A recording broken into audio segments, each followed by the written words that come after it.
Sí, muchas gracias por todas las preguntas y los comentarios hasta aquí. Voy a apuntar todo. Miren, compañeros y compañeras, yo creo que hay varias cosas que aquí es importante hablar, ¿no?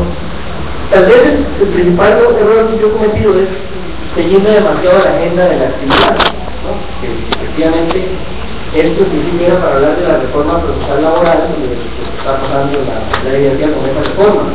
Pero ciertamente, si nos salimos de la discusión de la reforma procesal laboral, por supuesto que aquí la correlación de fuerzas no hay ningún empate. Está llevando garrote desde hace rato y el movimiento sindical también, ¿no?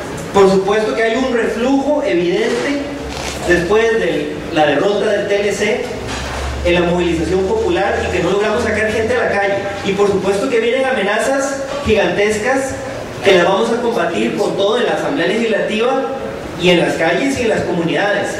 Y por supuesto que podemos hablar de cómo combatir esa reforma fiscal nefasta que está impulsando este gobierno, que va a ser sin duda alguna su prioridad y que es una reforma regresiva, injusta, que va a empobrecer más a la clase trabajadora. Y por supuesto que a mí, más que hablar de la reforma procesal laboral, me hubiera gustado hablar, por ejemplo, de lo que está pasando con los riesgos del trabajo. Miren, es que ahí ya no es hablar de, por ejemplo, lo que están haciendo con la caja, que poco a poco desde adentro la están desmantelando, se la están robando, no. Lo de los riesgos del trabajo es un zarpazo directo, ¿eh? Es un acto de saqueo directo a las garantías sociales de este país. Y pues hasta ahora yo no he visto pues, prácticamente ninguna organización que se haya movilizado, ni 10 personas a protestar por eso. Ciertamente ahí no es que quieren pasar una ley para ver cómo, no, ahí es que a partir del 1 de enero están desmantelando un seguro social que está en la Constitución para convertirlo en un negocio mercantil, destruyendo una conquista que viene antes, que es de antes de las garantías sociales del 42 y del Código de Trabajo del 43. Y eso lo están destruyendo impunemente. Y aquí la excusa ha sido que como eso lo aprobaron en el TLC no hay nada que hacer. Y hemos demostrado que le mintieron a la gente con lo del TLC, le mintieron descaradamente y están haciendo todo lo contrario a lo que dijeron que iban a hacer. Pero hasta ahora yo no he visto a las organizaciones pronunciarse. Hemos hecho, yo como diputado he hecho parte del trabajo que me toca, hemos presentado el salapuertazo para tratar de frenar eso, pero necesitamos que haya movilización. Es decir, si aquí venimos a discutir sobre la agenda de lucha, tenemos un montón de cosas que hablar. Lo que quiere hacer la SUPEM, por ejemplo, que aprovechándose de la pésima administración que hay en la caja con las pensiones, con el régimen de pensiones, quieren aprovecharse para permitir que esta superintendencia controlada por los bancos privados meta las narices en la autonomía de la caja. Muchísimos temas que podemos conversar. Ciertamente la reforma procesal laboral por sí misma no es un tema que movilice a nadie, esa es la verdad, pero se está discutiendo ahí en la Asamblea Legislativa.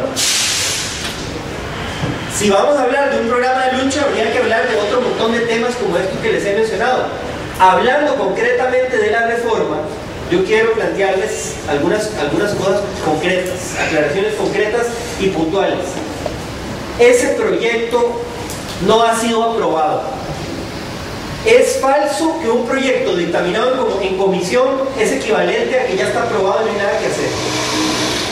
Ese proyecto no es ley y estamos a tiempo de frenarlo si es lo que decidimos que hay que hacer.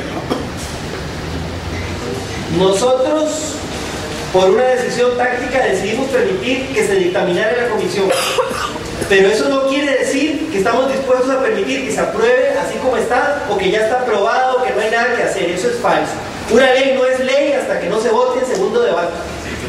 Y ese proyecto hay una amplia oportunidad de hacerle mociones, de oponerse, de frenarlo, de bloquearlo, de dejarlo que pase, no dejarlo que pase, incluso de volverlo a comisión. Eso es lo primero que hay que aclarar aquí. Estamos en el momento oportuno para oponernos, para modificarlo, para arreglarlo, para dejarlo como está. Ahora, el tema de la negociación. Se plantea una negociación cuando hay algo que ganar. Obviamente, la correlación de fuerzas es cuesta arriba, como siempre ha sido para el movimiento popular en la Asamblea Legislativa, por lo menos desde que yo tengo memoria. La correlación de fuerzas es negativa. Se busca una negociación porque se quiere lograr algo partiendo de que el proyecto puede tener cosas positivas. Si no hay cosas positivas en el proyecto, no hay nada que negociar, efectivamente, y nos oponemos y vamos al choque. Yo soy diputado de oposición y represento a los sectores populares de este país, y estoy acostumbrado a que cuando hay un proyecto nefasto que daña a los sectores populares, hay que oponerse y hay que bloquearlo. Y en bloquear proyectos de ley tenemos experiencia, porque si no ahí pasarían un montón de goles todos los días. Si ese es el caso con este proyecto, por supuesto que podemos bloquearlo.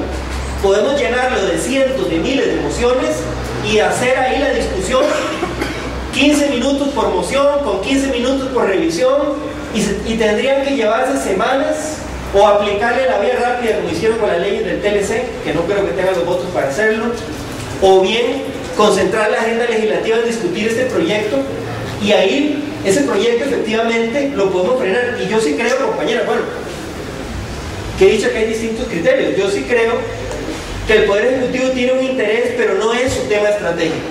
Si la agenda se embarriala o se bloquea, muy probablemente lo van a desconvocar del periodo de sesiones extraordinarias. Entonces, respondiendo a las preguntas, ¿hay otros proyectos? Sí, está el proyecto de libertades sindicales, que tiene casi 20 años de estar ahí en la Asamblea Legislativa. O los de los convenios, el 151 y el 154, que tiene como 30 años y se ha ido al archivo en varias ocasiones. Podríamos desechar este proyecto y apostar a uno nuevo, pero eso obviamente podría tomar 10 años más, ¿no? 20 años más. Efectivamente, esa opción existe. Podemos bloquear el trámite del proyecto y que no pase nada. Claro que sí. Ahora, nosotros siempre hemos pensado que aquí hay cosas positivas que son estratégicas también para el movimiento sindical. Y yo aquí les pido, compañeras y compañeros, porque la mayoría de los que están aquí son de sindicatos del sector público, veamos no solo el sector en el que estamos, sino veamos todo el sector laboral. Una debilidad estructural del movimiento sindical es que está prácticamente concentrado solo en el sector público, y en el sector privado, donde labora la gran mayoría de trabajadores ultra explotados de este país, no existe organización sindical. Y de eso hay razones históricas, hay una política de ataque y debilitamiento, pero también hay leyes injustas. No crean ustedes que nosotros somos ingenuos de pretender que la sociedad se arregla aprobando leyes. Eso no es así, estamos claros. Se requieren otro tipo de transformaciones que no pasan muchas veces por las leyes.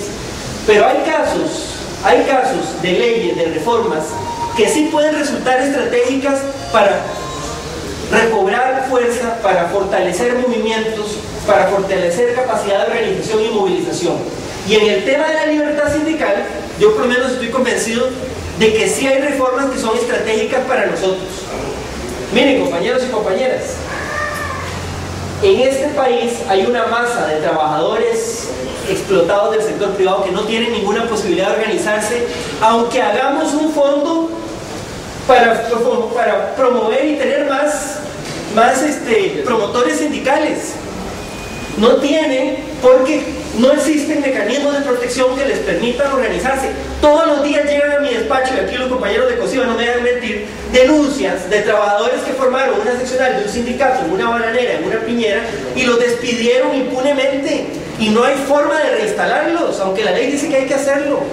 No hay forma, la sala cuarta se lava las manos, los tribunales de trabajo duran 6 años, sencillamente destruyen los sindicatos en el sector privado a través de este mecanismo, porque no existe un procedimiento real para una reinstalación inmediata.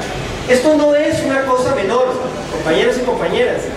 El tema de los juicios laborales en el sector privado es un asunto doloroso, no es un asunto de 50 pesos, compañera. Es que hay trabajadores de los más humildes que su vida, su subsistencia depende de esos juicios laborales cuando los despiden impunemente, y sencillamente no hay justicia, no hay un procedimiento eficaz para garantizar su protección. Probablemente en el sector público la cosa es diferente y hay menos que ganar y más riesgos, pero en el ámbito del sector privado, los temas que están en discusión en torno a este proyecto pues son problemas reales, son problemas reales. Entonces,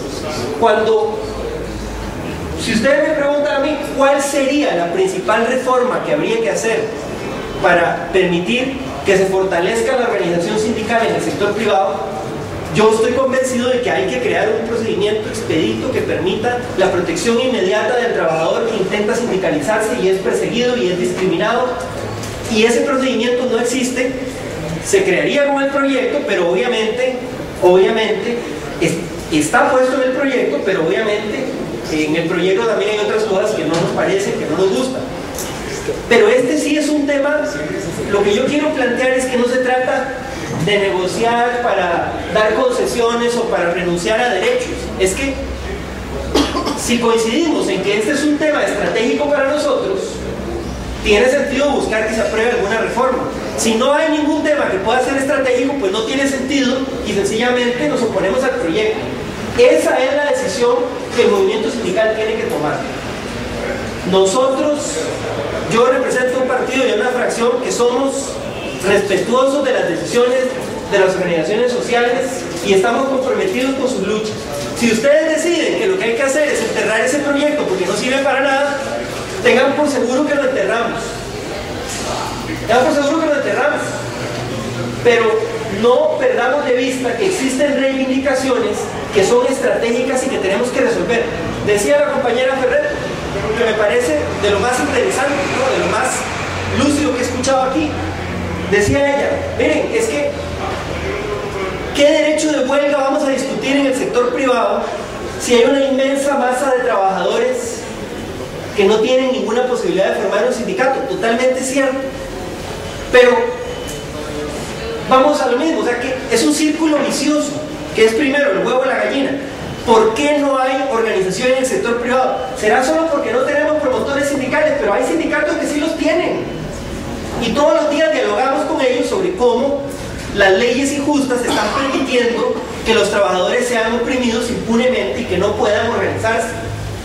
Eso es un tema, un debate que tenemos que dar. Mientras no haya mejores condiciones de organización sindical en el sector privado, por supuesto podemos discutir si este proyecto es el camino o es otro. Mientras no logremos reformas que permitan construir y defender esa organización, va a ser muy difícil. Va a ser muy difícil movilizar a esa masa de trabajadores explotados, desinformados, que son los que sostienen el status quo, sostienen este sistema injusto y explotador. Eso es una verdad. Lamentablemente en este proyecto confluyen muchas cosas, confluyen esos temas. Por supuesto que temas que ustedes han planteado aquí son estratégicos. Por supuesto que vamos a presentar la moción para eliminar ese artículo 369, creo que ya la presentamos. Por supuesto que no se trata de renunciar a ninguna reforma importante que hay que hacerle al proyecto. Cuando ese proyecto se dictaminó, nosotros dijimos, aquí vamos a discutir. Si hay que discutir durante meses, hay que discutir y vamos a plantear todas las enmiendas que haya que presentar. Pero hay una realidad de correlación de fuerzas, efectivamente, en la Asamblea Legislativa. Una correlación de fuerzas totalmente desfavorable a nosotros, donde hay una mayoría de diputados, efectivamente, casados con el sector empresarial, donde hay algunos sectores que pueden ser aliados por intereses que pueden ser coincidentes con los nuestros, pero hay una correlación de fuerzas desigual. Efectivamente, si el día de mañana ya vamos a salir a las calles para que se reforme la ley de reforma procesal laboral, o para que se entierre, o para que se apruebe, no va a haber capacidad de movilización. Entonces, la labor legislativa en este tema cobra fuerza porque nosotros no vamos a permitir que lo aprueben así como está. Y por supuesto que tiene importancia, pero si queremos que esto sea un tema de movilización, yo estoy totalmente de acuerdo con las compañeras y los compañeros que han dicho que aquí esto hay que pegarlo con una agenda mucho más amplia. La agenda de lucha para la defensa de la seguridad social, la agenda de lucha para la defensa del seguro y riesgos del trabajo, la agenda de lucha por el tema del costo de vida y el paquete tributario que nos quieren meter, y otro montón de temas que podríamos mencionar. Entonces, así están las cosas, compañeros y compañeras. Hay decisiones que hay que tomar. El proyecto tiene algunos aspectos que son estratégicos para nosotros. Podríamos plantear también que se saque toda reforma que tenga que ver con negociación colectiva, derecho de huelga, con el derecho laboral colectivo, y que quede solo la parte procesal, donde hay avances importantes como he mencionado aquí. Podría ser otra estrategia para plantear y que el debate, a eso me refería con el empate. No es que estoy diciendo que estamos felices con eso, no, es que sencillamente hay reformas en las cuales no se logra avanzar, pero tampoco permitimos nada que deteriore los derechos laborales. Esa sería otra posibilidad, sacar los temas más polémicos de negociación colectiva, de derecho de huelga, donde siempre va a quedar legislación que es totalmente incompatible con los convenios de la OIT y totalmente regresiva para los derechos laborales. Por eso estos espacios son importantes. Y por eso yo no creo que sea tarde para dar la discusión que hay que dar y para definir una posición conjunta, partiendo de la buena fe del movimiento sindical sobre qué se quiere hacer con este proyecto de ley. Y por supuesto que nosotros vamos a estar dispuestos a atender, a escuchar y a presentar las propuestas que ustedes decidan plantear. Si ustedes deciden que el proyecto no va, no va. Y no va, se bloquea. Lo podemos hacer fácilmente. Pero esa es la discusión. Gracias, compañeros. Bueno, artículo 1 de los tantos artículos que hay ahí. Al final fuimos quedando pocos. Pero ¿cómo logramos nosotros que nuestros afiliados estén en la calle? Ya muchachos, pues informándoles, ir puerta por puerta a cada una de los compañeros. Nosotros visitamos colegio por colegio, visitamos escuela por escuela. ¿Qué tendrán que hacer los compañeros de salud? Hospital por hospital, departamento por departamento. A los compañeros del MOB, departamento por departamento. A los compañeros de la Cruz Roja, hay que ir a visitarlo, hay que chancletear, que decimos nosotros, porque no hay otra manera para poder convencer a las bases, decirles, compañeros, es que está este proyecto de ley procesal laboral, pero está todavía en la mente, porque lo dijo muy claro doña Laura Chinchilla cuando nos respondió a nosotros con lo del proyecto de salario único. No es intención de este gobierno la iniciativa de Gallardo, pero que le vamos a entrar a la ley de salario único con respecto al sector público, claro que lo vamos a hacer, pero los vamos a llamar a ustedes. Dijo ella, bueno, nos va a convocar a nosotros, pero resulta que se ha dado por partes ya, que se ha ido aprobando por pedacitos y no nos hemos dado cuenta, es que y no hemos estado al tanto. Claro que ya se ha ido aprobando. Hay un fallo de la sala cuarta, ¿verdad? Que era y está contemplado en el artículo 48 de la ley de salario único. Entonces, nosotros nos dimos la tarea desde el año pasado, cuando nos dimos cuenta ya del proyecto que estaba dictaminado, pues trajimos aquí al compañero Manuel Hernández a que nos diera la exposición porque él conoce el proyecto, a Mauricio, nos dimos a la tarea de estar nosotros investigando y ya le hemos ido informando a nuestros compañeros de las bases. Nos dimos a las tareas en las asambleas unificadas de presidentes de base, a los congresos prestado al juego político. Y nosotros lo hemos vivido a nivel de magisterio nacional, en donde regalan y de las regalías para que vendan al movimiento sindical. Entonces vamos al asunto aquí de las estrategias. Bien, hay un almuercito para ustedes, muchachos. Vamos con Carlos para ir a las estrategias.